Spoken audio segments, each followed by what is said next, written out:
Binoyimizni yerto'la qismiga to'pli pol qilgan yaxshimi yoki radiator? O'zi qaysi biri effektliroq?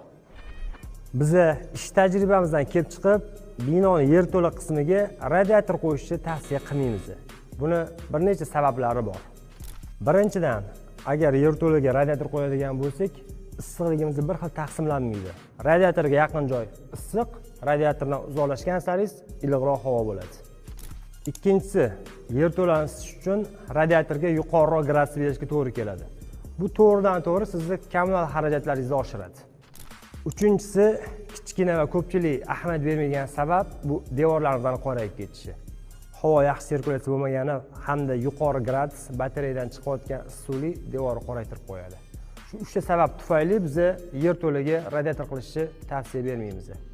Biz yerto'la qismiga to'pli pol qilishni maslahat beramiz. Buning birinchi sababi issiqlikni bir xil taqsimlanishi. Ikkinchisi, gaz sarfis kamayadi. Uchinchisi, to'pli polimizni steyajga tegida qolgani uchun sizni dizayningizga hech qanaqa xalaqit qilmaydi. Bu videoni yerto'lamni to'pli pol qilsammikin yoki radiator bilan isitsammikin deb ikkilanayotgan tanishlaringizga jo'natib qo'ying. Ma'lumot foydali bo'lgan bo'lsa, bizga obuna bo'lib qo'ying.